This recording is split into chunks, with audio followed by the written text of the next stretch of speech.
Hey guys, MD Prepper here. Quick gear review, if you will, skill on the easiest oil lantern in the world to make. And a lot of you have already seen vids on this. This is probably not going to be the most revolutionary breakthrough, but I had this sitting on my counter for a while down in the kitchen. Saw it tonight and said, why don't I do a vid on that? Why not?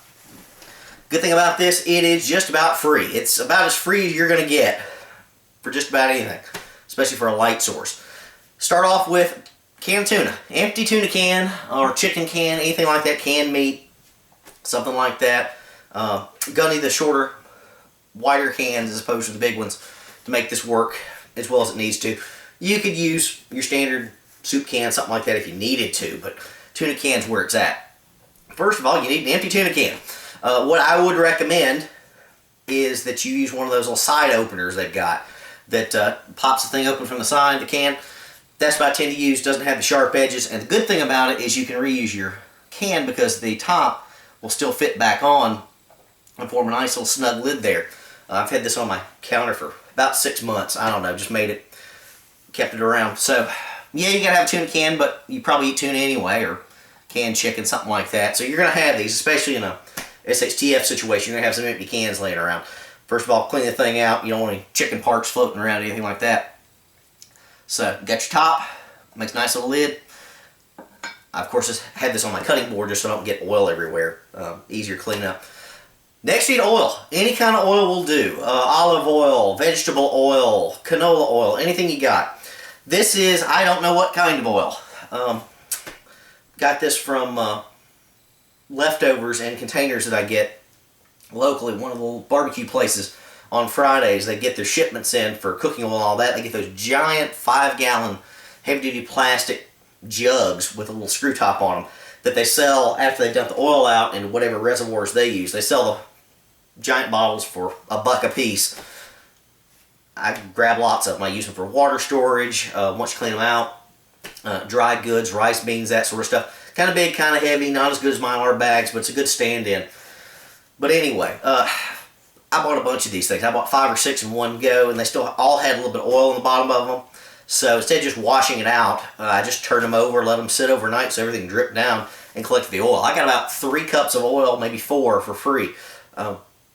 Basically, because I was just buying the plastic container. The oil was a bonus. Don't know what this is. Obviously, it's used for frying, I would assume, because, well, this is the South, and it's a restaurant, a barbecue place, so must be suitable for frying. So fill that up in here, not all the way to the top. If you can see that, it's maybe a little over half, 2/3 of the way to the top. So you fill it with oil. If you want to use free oil, basically what you use is cooking oil that's you've already used, any kind of oil at all, anything that's already used. Do you want to use rancid stuff? Maybe not, just something you've already cooked with. It's going to be okay. May smell like the fried chicken you made, but yeah, it's not always bad. Anyway, any oil you've got in a pinch, anything you got under the counter is going to do. Fill it up. Next, you're going to need a wick. You could buy a wick. You could buy something professional grade, something like that. Nah, you don't need it. This is prepping on the cheap. So what do you need? Ooh, a paper towel. So all you got to do is you roll this thing up nice and tight, about as tight as you want it. The width on this thing will determine how much of it's going to be burning, how much light you get, but again, this is in a pinch. I'd say you don't need much at all. So, there we go. Next thing I would recommend is you twist this thing up. Again, it doesn't have to be anything special. Twist it, twist it, twist it. Just so it holds together fairly well. It doesn't have to be perfect. So, just twist it a bit. It'll hold up just fine. You can always replace it for next to nothing. I think this is too long. The full thing, you could roll this thing up in there and do fine. I say about half. So, there you go. There's your little paper wick. So all you got to do with this, stick down the oil, keep the edge sticking out, and wait for a little while. The capillary action will suck the oil up into this little end right here. You have a little bit of oil in there. All you got to do is light it up. Basically, it's going to burn quite well. Going to put off some soot and smoke a little bit, but not real bad. From my experience, I've used this several times just for fun and games, but works real well. Obviously, it can be refilled. You can refill it as you need it. You actually refill it as you're using it if you need to, if you got the extra oil around. You light it up. What I would recommend for any kind of drippings or anything like that, make sure you keep the extra lid here underneath, just in case you get a few drops of oil, which you almost certainly won't. You can store this all together. Again, not going to be able to move it around a lot, but that's fine. Again, in a pinch, it works. So basically, to smother this thing, you can blow it out if you need to. That works fine. But you can also just smother the thing. Put it in here, cover the top up. There you go. Smothers the flame, flames out.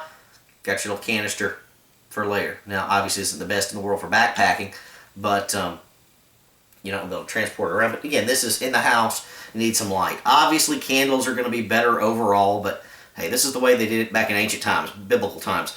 They used oil, actual cooking oil, olive oil and all that to run their lamps and lanterns. So, cheap little option. You've seen it around.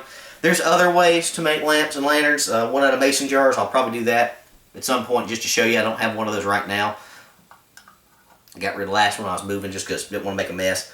But anyway, the virtually no cost oil lantern. Just thought I'd do it. Just because I could. Andy Prepper out.